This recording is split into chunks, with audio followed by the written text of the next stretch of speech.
All right, let's get out of the SEC. Let's do something different. Let's shake it up here. Number 11, BYU at Iowa State. This one was, I mean, you want to talk about 4 quarters, each quarter being a different story. This is exactly what that was. But the Cougars managed to stay undefeated and then win 41-27. What'd you see?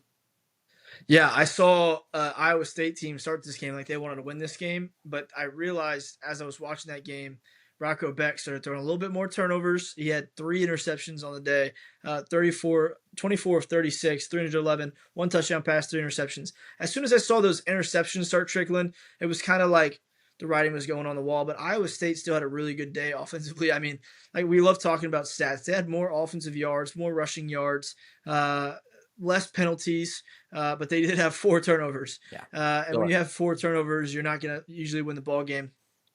Yeah, I wanted to talk about this BYU game when you said, let's do one non-SEC because I want to give a chance to talk about Bear Bachmeier. What he's been able to do as a true freshman for BYU is unheard of. And I'm super impressed by BYU. I mean, he had 22 of 35, 307 yards passing, 2 touchdowns. He had 49 yards rushing on 12 attempts with a touchdown rushing. I mean, what he's doing as a true freshman right now at BYU is super, super impressive. And when we kind of opened up the slate of we need to talk about a non-SEC game, it was my chance to feel like we need to shout out BYU because they're 8-0, they're 5-0 in the Big 12, and they're making some noise.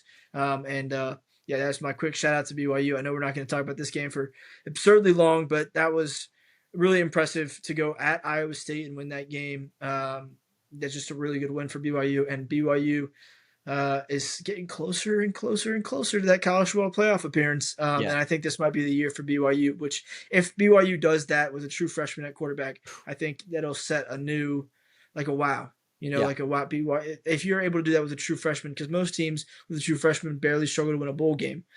So to be able to do what he's doing as a true freshman is just absurd to me. Yeah, legitimacy boost, I think is probably the perfect word to describe a good win like this. He has 2 receivers with over 100 yards. You mentioned his stats already. The third win for BYU on the road where they've trailed by multiple scores. And so similar to Alabama, how I mentioned that Kalen DeBoer stat, it's the same thing here. They're able to win games, and that's what a championship culture does. They took their first lead in the third quarter. They were down 24-10 late in the first half. Big 79-yard drive, opened it back up, got that offense rolling. And you mentioned Rocco Becht, career high in interceptions in this one. The last one with 1:15 left that basically let BYU run out the clock and seal the game. Cyclones, they've now lost three games in a row for the first time since 2022. So it's been a while since they've had this kind of skid for the Cyclones. And the Cougars, though, I mean, nothing but props and applause, right? They're rolling straight through this Big 12 schedule. They're 8-0 in back-to-back seasons for the first time in program history, a program on the ups.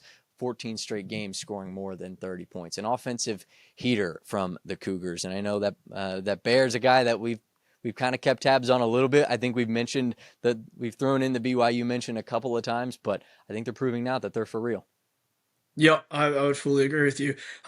We had to take credit to talk about that because what he's doing as a freshman, man, and what BYU and that program's doing, I just super, super impressive, and all props to them because going to Iowa State and winning in Ames is not an easy task, right? Like that's not like a lot of teams don't go to Ames and win. Like I think Oklahoma lost at nighttime at Ames when Lincoln Riley was there, because that's just a hard place to play when you're in the Big 12. And BYU went in there and won pretty confidently, which is huge for the program.